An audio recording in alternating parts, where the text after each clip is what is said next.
Radio Santa Rosa presenta En tu hogar.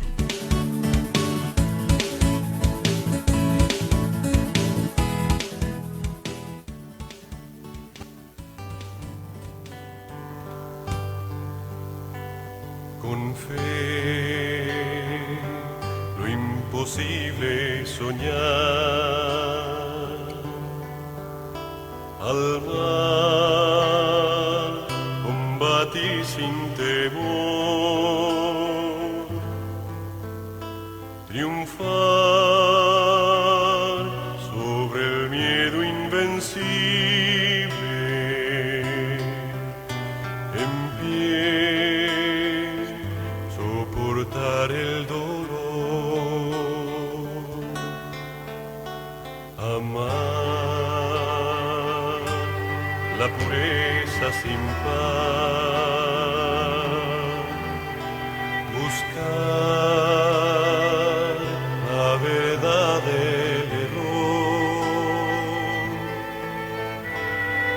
vivir con los brazos abiertos, creer en un mundo mejor, es mi ideal, la estrella alcanzar, no importa cuán lejos se pueda encontrar. Por el bien, sin dudar ni temer. Esta es una canción preciosa que quizá usted no la ha escuchado. Se llama Sueño Imposible y está basada justamente en El Quijote de la Mancha. Porque hoy día estamos celebrando el Día del Idioma. Estamos recordando a Don Miguel de Cervantes Saavedra. Don Miguel de Cervantes Saavedra, el padre de nuestra lengua castellana. Y justamente es una de las... Bueno, es el bastión de la letra peruana. Y esta canción, yo, este Sueño Imposible, yo me quedé impactado cuando lo vi en el teatro, en una puesta en escena con Osvaldo Catone. Y me pareció estupendo cómo, ¿no? Se pudo haber hecho el ingenioso Hidalgo, Don Quijote de la Mancha, pero con el tema del sueño imposible. Bárbaro, ¿no? Así que queríamos empezar el programa con este tema. Hay varias versiones de Sueño Imposible, por si acaso. Bien. Y estoy acá con mi colega Josué Álvarez, porque justamente él está leyendo esta obra. Me decía el fin de semana, estoy leyendo El Quijote, y yo le ponía, qué bonito que es, pero cuando te encuentras con las palabras, con esos arcaísmos, ¿no? Se vuelve un poco difícil. José, ¿cómo estás? Muy buenos días, a ver, ¿qué tal? ¿Qué tal? ¿Cómo va la lectura del Quijote? He acabado la primera parte, por lo menos, y una obra monumental, El Quijote, voluminosa, 2 volúmenes de 500 páginas cada uno, más o menos. Es que no mires cuántas son las páginas. Yo cuando leí El Quijote no miraba, porque si miraba todo lo que me faltaba me daba sueño. Así que no mires el final. Tú lee, avanza, disfruta. ¿Cómo te ha ido con las palabras, con los arcaísmos? Más adaptado porque ya, bueno, he venido teniendo lecturas previas de arcaísmos, de lenguaje antiguo en el castellano, pero sobre todo la temática, ¿no? La historia de este Quijote, este personaje que quiere recrear en la vida real la vida de antiguos caballeros andantes. Así es, ¿no? Bueno, Sueño Imposible, la canción que hemos escuchado al inicio, es una síntesis, ¿no? Quijote representa pues al soñador, ¿no? Al que cree que puede ir luchando contra los molinos de viento y encuentra su Dulcinea del Toboso y todas esas cosas tan bonitas. Es que leer El Quijote, para quienes no lo han leído, dense un tiempo para leer El Quijote. Es una obra exquisita, agradable. Yo le tenía miedo a los arcaísmos. Siempre cuando me encontraba con una palabra así, me angustiaba bastante, ¿no? Porque tenía que ver que es lo que demora, No, sí, pero es bastante entendible, Abel. No, no es tan complicado Ah, pero es como que tú parece. tienes una versión posmoderna, estás haciendo trampa. ¿Ah? Yo lo he leído en el clásico antiguo, Claro. ¿no? Donde Pero lo bueno también es que está dividido por capítulos y digamos que comienza una aventura, transcurre la aventura y luego termina y vuelve a comenzar otra. Entonces no se dificulta mucho la lectura del Quijote, ¿no? En ese ujú. sentido. Tenemos ahí la canción, sigue sonando, no sé si siga sonando. A ver, soportar el dolor. Soportar el dolor. ¿La habías escuchado? No, la verdad que no. Sueño imposible se llama. La pureza sin La par. pureza sin Es el Quijote, es el Quijote mismo, ¿no? buscar La verdad del error. la verdad del error. Con los Vivir brazos con abiertos. los brazos abiertos. Bien, hemos querido empezar el programa recordando a don Miguel de Cervantes. Hoy es día el idioma, Día del libro también. día del libro. Eh, Tú como estudiante de literatura, de nuestro lenguaje, y eres joven, ¿qué piensas cuando los jóvenes tratan de sintetizar nuestro idioma? Los teléfonos están hechos para el idioma destrozarlos, yo digo, ¿no? O sea, lo representas por bolitas, por deditos que yo no entiendo ni qué son, ¿ya? Pero para mí, yo soy de otra generación, obviamente, es un atentado terrible contra nuestro bellísimo idioma castellano. Sí, bueno, a veces es lamentable porque no se cuidan de muchos errores ortográficos al momento de escribir por WhatsApp o hacer una publicación en Facebook. Sin embargo, Abel, también anima el ingenio de las personas porque de pronto utilizan de otra manera el lenguaje y en ese sentido sí también es algo producente, ¿no?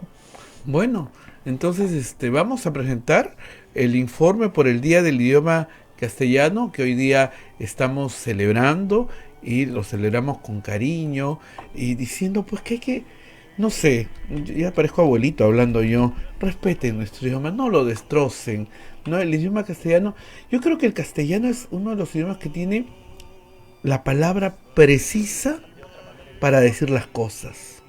No sé si en otros idiomas habrá todos los sinónimos que nosotros podemos tener, no sé, pero que el castellano lo tiene, yo creo que lo tiene.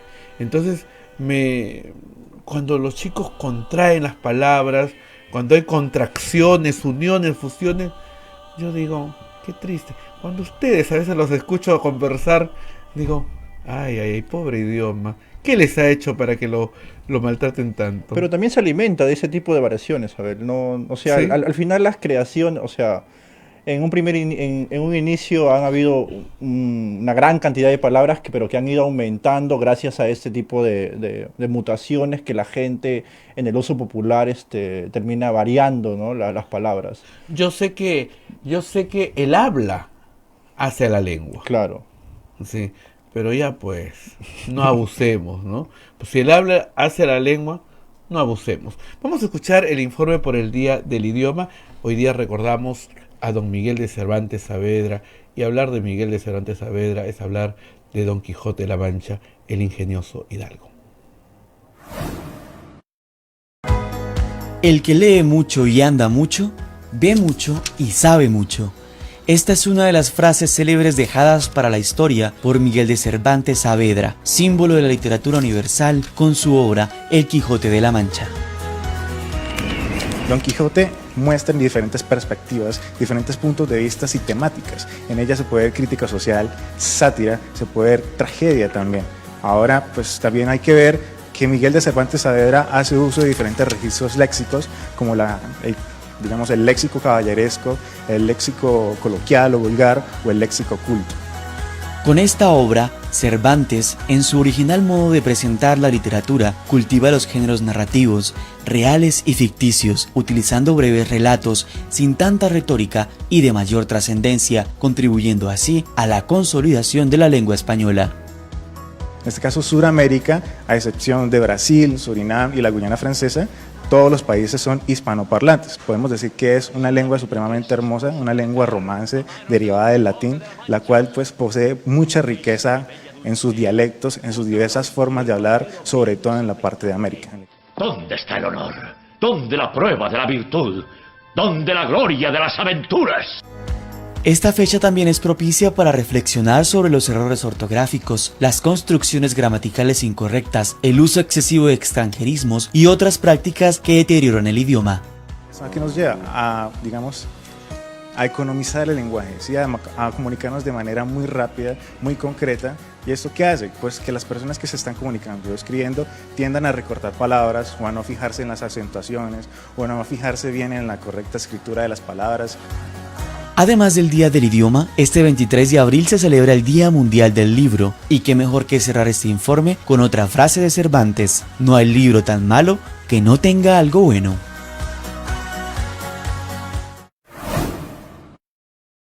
El lenguaje, ¿sí? a comunicarnos de manera muy rápida, muy concreta. ¿Y esto qué hace? Pues que las personas que se están comunicando o escribiendo tiendan a recortar palabras o a no fijarse en las acentuaciones o a no fijarse bien en la correcta escritura de las palabras. Además del Día del Idioma, este 23 de abril se celebra el Día Mundial del Libro, y qué mejor que cerrar este informe con otra frase de Cervantes: no hay libro tan malo que no tenga algo bueno.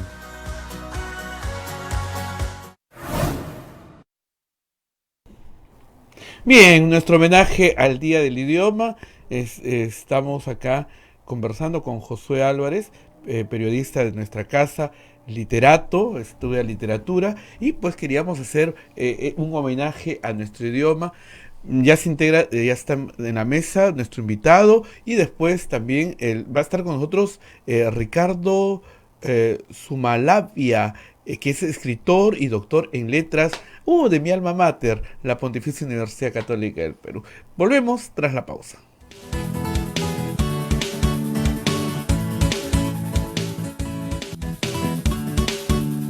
Ya volvemos en tu hogar.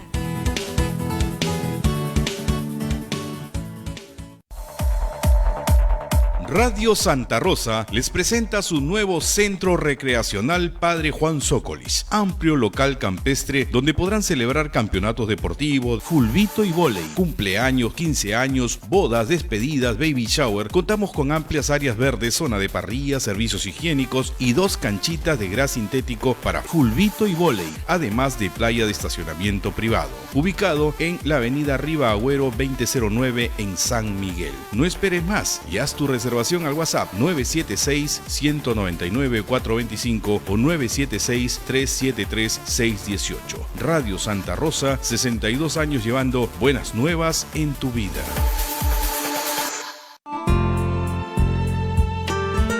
Este mes de abril recibiremos la visita del maestro de la orden, Fray Bruno Cadoré. Dialogará con todas las comunidades de frailes dominicos convocados en Lima y Cusco. Además, visitará una comunidad nativa de la selva, Chintuyo.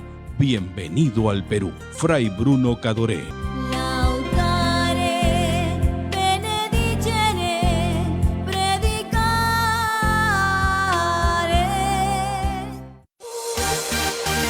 Radio Santa Rosa. Buenas nuevas en tu vida. Seguimos en tu hogar.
brazos abiertos,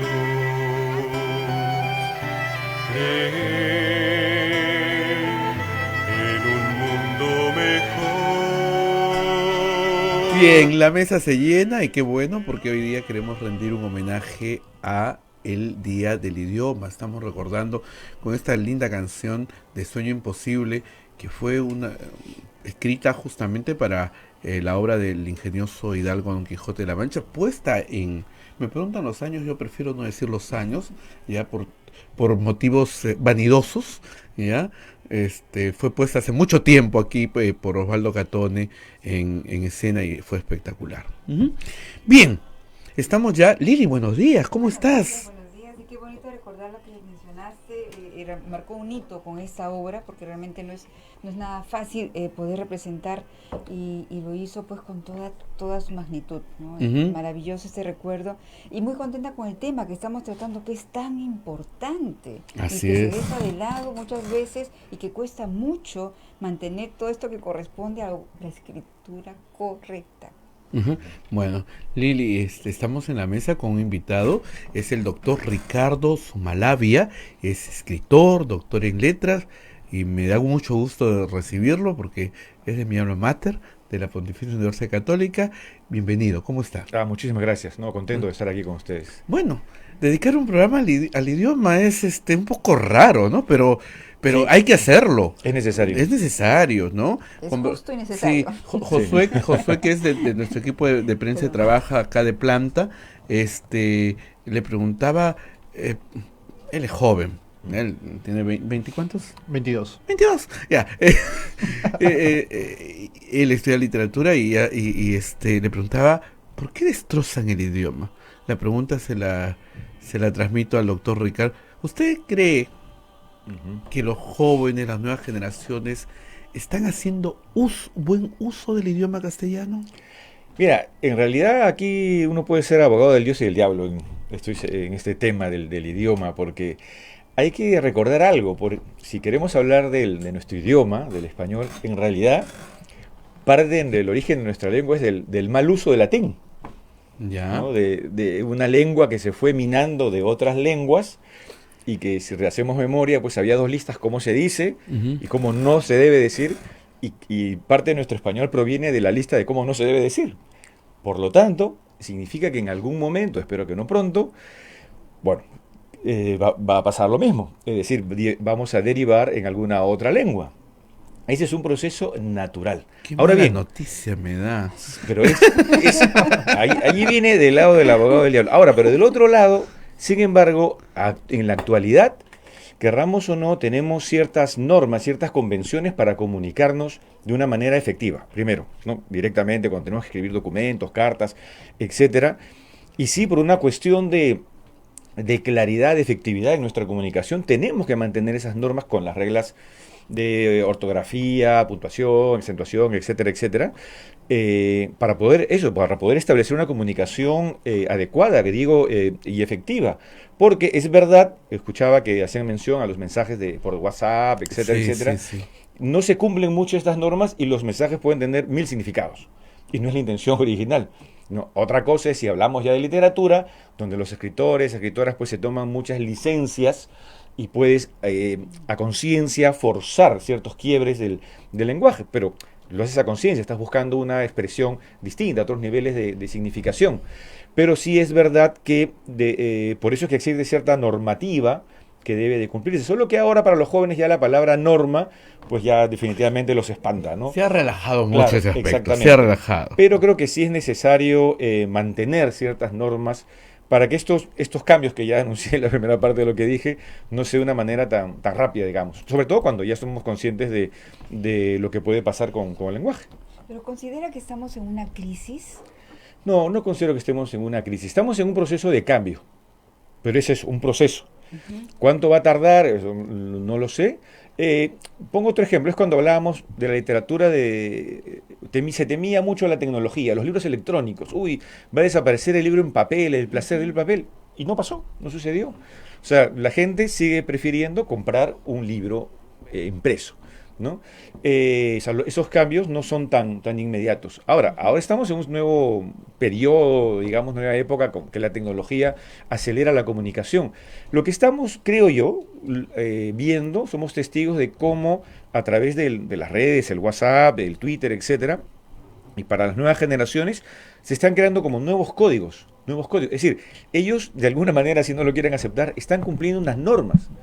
Cuando ponen sus emoticones, sus iconos, etcétera, etcétera, cumplen, o sea, tienen un significado para ellos. Basta que le quites una carita feliz o le quites un ok, cambia el significado y afecta a la comunicación. Quieras o no, ellos sí aplican una norma que no corresponde a la escritura con la cual nosotros nos solemos desenvolver, pero ellos utilizan, digamos, van a sus jeroglíficos, digamos, los simplifico. Pero ahí está, a mí personalmente ahí va la preocupación, porque si vamos a un cambio, ¿cómo podemos dilucidar que de acá venimos, que esto va a generar un cambio hacia algo mejor cuando los chicos se acostumbran a este tipo de comunicación, a este estilo, que es bueno, permite expresar más emociones? Sin embargo, a la hora de plasmar esto, cuando estamos hablando ya de una formación profesional, de las pautas necesarias que se deben seguir, hay demasiada dificultad para poder expresar lo que se quiere decir y escribir correctamente. Claro, Dos cosas que están ahí muy de ese sí es un problema. Ese es un problema cuando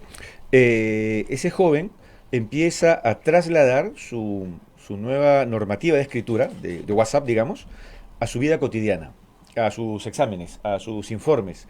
Entonces, es allí donde sí ya hay un problema, sobre todo de comunicación. Es decir, su manera de comunicarse en WhatsApp no va a funcionar siempre en su vida cuando socialice. Entonces, ¿qué hace? Su comunicación efectiva funciona a través de estos medios. Y por eso es que luego le cuesta mucho comunicarse, hablar con otras personas. Allí sí detectamos un problema y creo que sí es que hay que trabajar, en realidad desde la escuela, desde la casa, o sea, en todos los espacios posibles. Por otro lado, creo yo, afortunadamente, la sensibilidad de todo ser humano, ¿no?, los va a impulsar de una u otra manera a seguir buscando otras alternativas de una manera creativa, ¿no? O sea, yo me imagino van a seguir escribiendo poesía. Ya existen microrrelatos a través de Twitter, poemas que se difunden a través de mensajes de WhatsApp, ¿Sí? en las redes. Sí, ya se está difundiendo mucho. No le Hay lo creo. que se llama tweet literatura.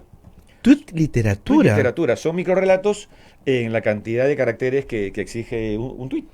¿Cómo se ve que me he quedado en el tiempo? ¿Ah? No sabía nada de Hay eso. todo ya O sea, es una, especialidades es incluso una con ese tema. habilidad para poder hacer esos micro relatos, ¿no? Sí. Pero a mí me preocupa el que en el fondo nos acostumbramos a lo sencillo y a lo fácil, a lo corto. Pero cuando tenemos que marcar un poco la diferencia para poder tener contenidos más serios, realmente hay una gran dificultad. Sí, y eso es lo que se debe trabajar desde el colegio, definitivamente. Se tiene que trabajar desde el colegio. Son problemas de educación, pero no solamente en el Perú, o sea, es en todo el mundo, ¿no? Y la idea, creo yo, no es, una buena estrategia sería no enemistarse de la tecnología, sino al contrario, es decir, porque es inevitable, los chicos van a estar con el celular al costado. Sí o sí. Entonces, trabajar nuevas estrategias, proponer nuevas estrategias de redacción a través de las redes. O sea, que, digamos, no pelearse con el enemigo, sino más bien estar de ese lado. Únete al enemigo. Únete al enemigo. Que sea tu aliado. Exactamente. Yo creo que se puede, de una manera novedosa, creativa, se pueden hacer cosas interesantes. Yo creo que ¿Estrategias sí. como cuáles? O sea, ¿qué propuesta sería esos mecanismos de redacción que ayuden a que el chico, en vez de realizar textos pequeños, concisos, llenos de emoticones o de diferentes mecanismos, le ayuden a terminar redactando textos más amplios, argumentativos? No sé, por ejemplo, suelto posibles ideas, ¿no?, que pueden discutirse y todo. Uno de los problemas fundamentales en la educación es que el muchacho a veces no tiene la capacidad o la habilidad tan inmediata de precisar ideas concretas, ¿no? Ideas tan concretas como tengo sed, digamos, ¿no? Ahora, si son frases muy breves, es muy elemental, yo tengo sed. Pero cuando ya empiezan a establecer, a crear oraciones compuestas, consubordinadas, yo tengo ganas de tomar un vaso de agua con, etcétera, etcétera. Claro, complica más. Ahí es donde se complica. Entonces la idea es, creo yo, a través hablamos de WhatsApp, por ejemplo, o de un Twitter, es acostumbrarlo a mensajes cortos. Mensaje corto, punto. Mensaje corto, punto. Mensaje corto, punto. Mensaje corto, punto. Como cuando mandábamos telegramas. ¿De acuerdo? Entonces, claro, porque ahí, queramos o no, porque como teníamos que pagar por la cantidad de palabras, teníamos que ser claros, concisos en pequeñas ideas. Y luego ya poco a poco ir complejizando. Digamos, es una posible idea. Pero esto trabajarlo desde la clase. Un profesor que mande un grupo, su clase, ¿no? Crea un grupo de WhatsApp, manda un mensaje y espera respuestas con frases cortas. Digamos, bueno, ahora quiero frases de 4 palabras, ahora frases con 5, ahora frases con 6, y como sistemas de estimulación, etcétera. Respecto a la lengua castellana en sí, en relación a otras lenguas, ¿tiene alguna particularidad, alguna riqueza, algo que la caracterice a la lengua castellana? Yo creo que todas las lenguas tienen una gran riqueza, absolutamente todas. Pero algo particular de la lengua castellana. Algo particular... No que la haga mejor, pero que la diferencie, que sea suya. En realidad, bueno, esto tiene que ser de manera contrastiva, hay que contrastar con otras lenguas, y hasta donde tengo entendido, bueno, quizá... a mí lo que me gusta es nuestra posibilidad con los pronombres, por ejemplo, ¿no?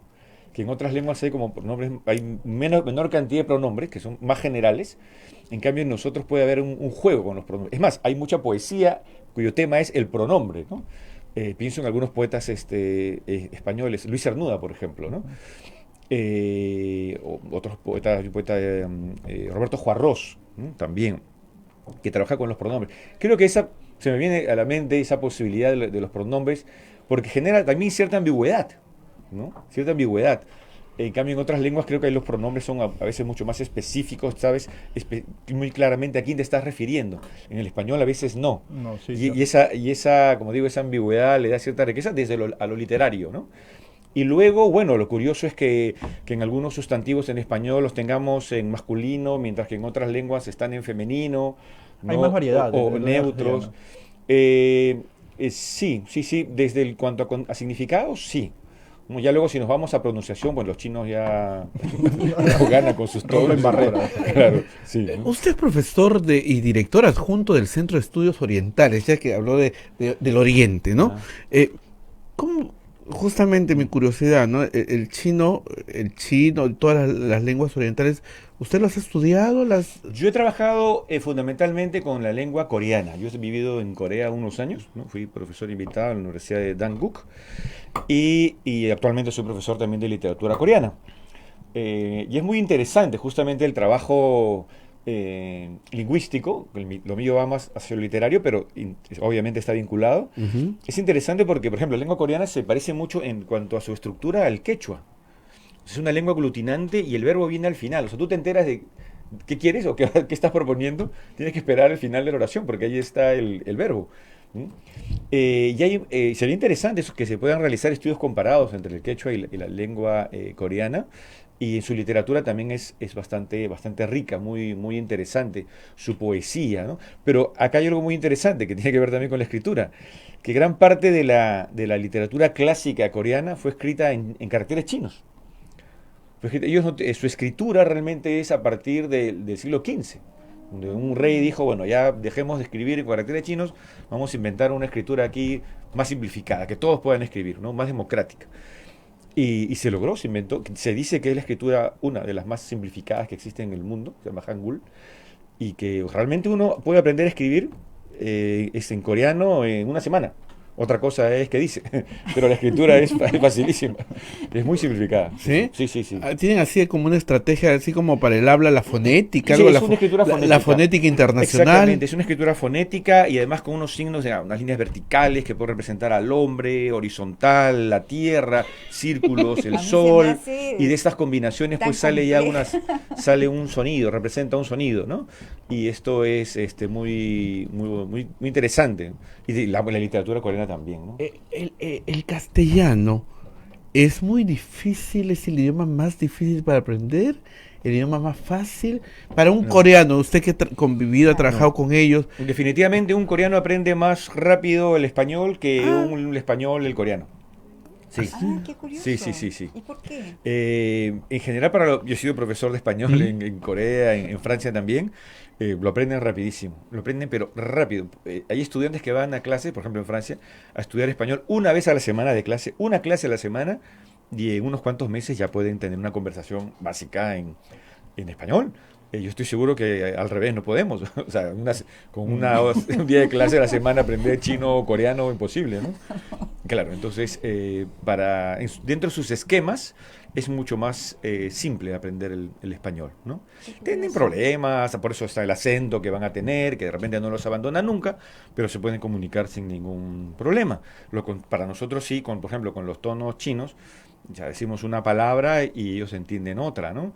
Yo me acuerdo como una anécdota en una clase con un chino, y yo decía, ¿se acuerdan cuando nos enseñaban en el colegio el ma, me, mi, momo, por ejemplo? Y decía ma, y él levanta la mano y me dice, ¿pero usted quiere decir ma o ma? O sea, para él ma tenía 5 significados, depende del tono. Pero para mí o para nosotros ma se acabó, es una, ¿no? Y podía significar mamá o mesa o cualquier otra cosa distinta. Qué curioso. Sí. ¿Y la literatura coreana en qué más o menos se enfoca? ¿En prosa? ¿Se desarrolla más poesía actualmente? Mira, lo interesante de esta literatura es que convive con su literatura oral. Con las tradiciones orales de Corea. Coreanas. Sí, exactamente, pero no necesariamente lo ven como algo folclórico, como lo podríamos ver en nuestros países, ¿no? Que uno estudia literatura y puedes llevar un curso de literatura oral, claro, pero siempre bajo un enfoque folclórico, la verdad, ¿no? Allá no, allá puedes estudiar la literatura coreana y tienes que estudiar necesariamente su literatura oral, si no, no vas a entender la literatura escrita coreana. O sea, está presente en estrategias. Está más enlazada. Está muy enlazada, muy, sí. Vamos a hacer una pequeña pausa. Estamos conversando con el doctor Ricardo Sumalavia, doctor de letras en la Universidad de Burdeos, ¿no? Realizó sus estudios de licenciatura en la Pontificia Universidad Católica del Perú y los de maestría en la Universidad Nacional Mayor de San Marcos. O sea, no te sientas mal, es tu casa de estudio. Volvemos y vamos a hablar sobre los libros que ha escrito, porque también es escritor. Y estamos celebrando hoy día el Día del Libro. Volvemos.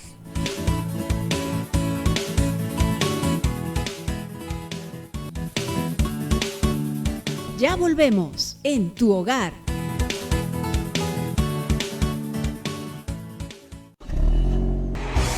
Y esta vez, Radio Santa Rosa te lleva a Aguacho, la capital de la hospitalidad. Este próximo sábado 27 de abril visitaremos la Albúfera de Medio Mundo. Conocerás las pirámides de Bandurria, una joyita arqueológica escondida, su plaza de armas para adquirir las ricas salchichas. Además, degustaremos de su rica gastronomía. Viaje cómodo y placentero. Informes e inscripciones en Girón Camará 158 Lima o en nuestra central telefónica 555-3878 anexo 101. Radio Santa Rosa, buenas nuevas en tu vida.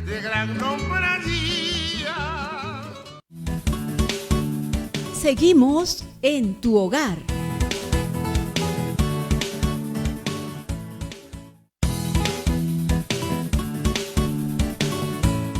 Continuamos en tu hogar y continuamos hoy hablando del Día del Idioma, el Día del Libro. Qué importante.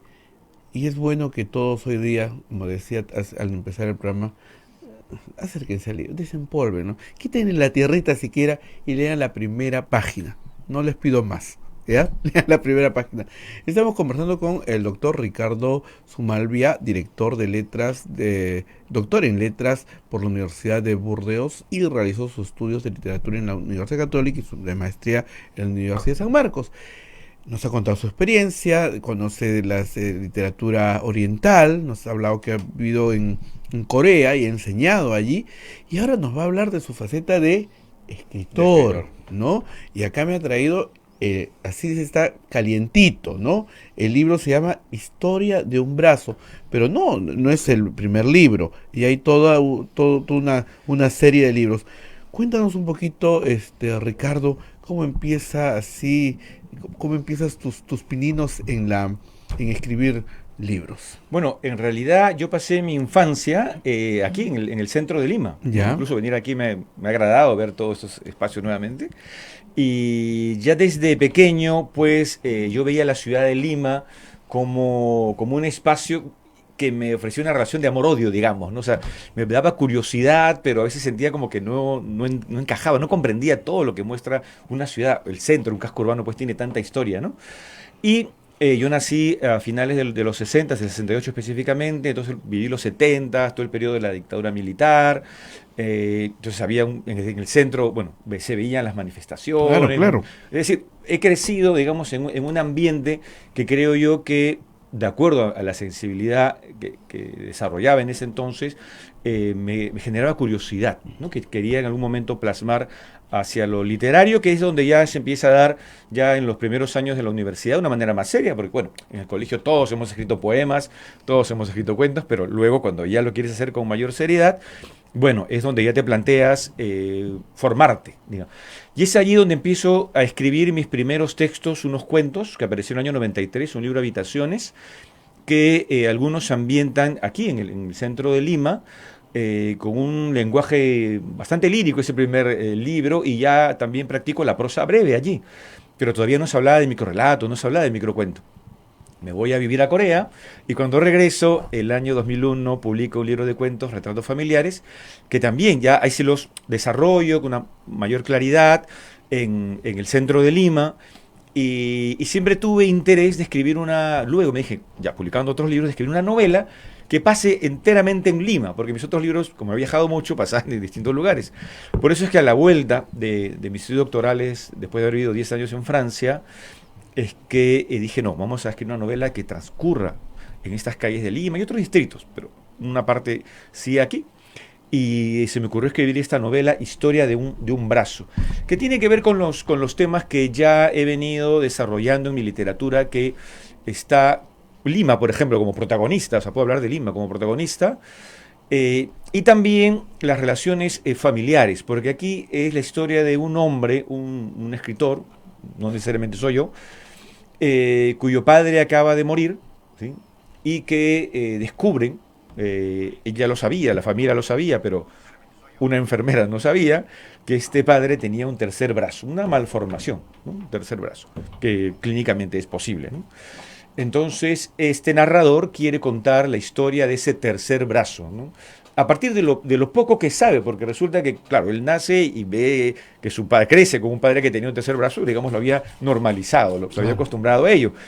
Pero ya trata de darle a la distancia otro enfoque, tratar de entender cómo se relacionaba su padre teniendo ese tercer brazo con una vida en el centro de Lima, una vida también agitada y una vida erótica también agitada, porque también hay una connotación erótica en esta novela, y que hay un juego de espejos, de proyecciones, de quien cuenta la historia, el erotismo del narrador que proyecta en el padre que le devuelve esa proyección erótica, y además en algún momento surge una trama también policial, hay un anuncio de una acusación, digamos, anónima, de un posible crimen, y el hijo está perturbado por ello, ¿no? Quiere saber si su padre de verdad estuvo involucrado en ese crimen supuesto o no, pero tampoco no se convierte en una novela policial porque mantiene ciertas distancias, se problematiza él de si quiere investigar o no, o mejor lo oculta, ¿no? Bueno, un poco lo que pasa en este país,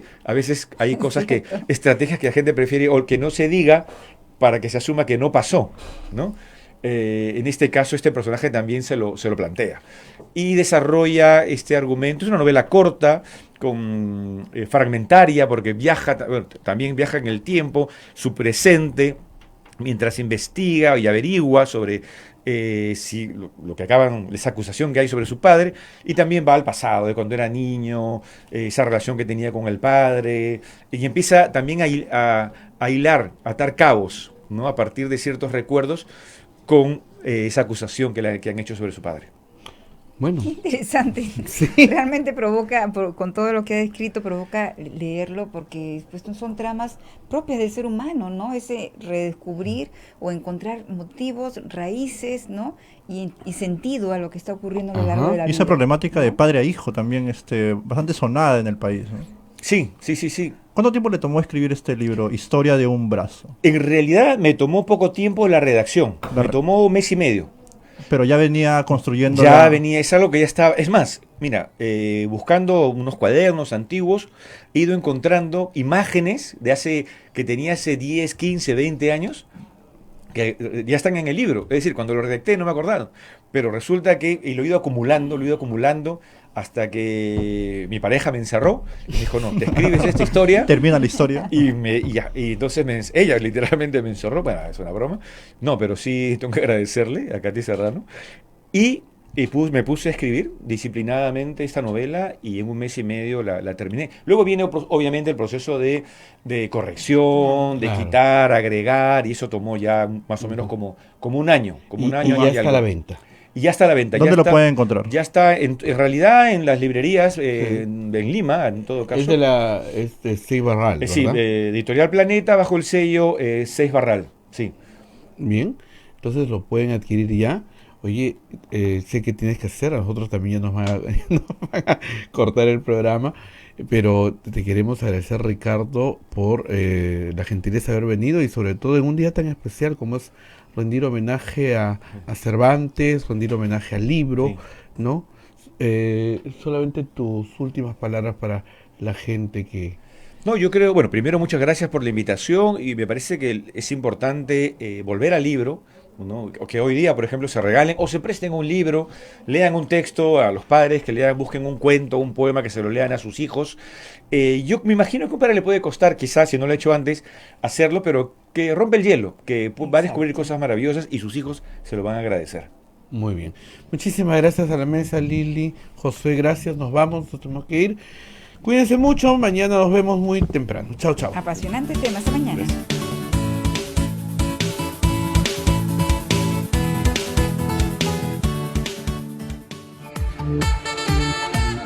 Radio Santa Rosa, buenas nuevas en tu vida. Y esta vez, Radio Santa Rosa te lleva a Huacho, la capital de la hospitalidad.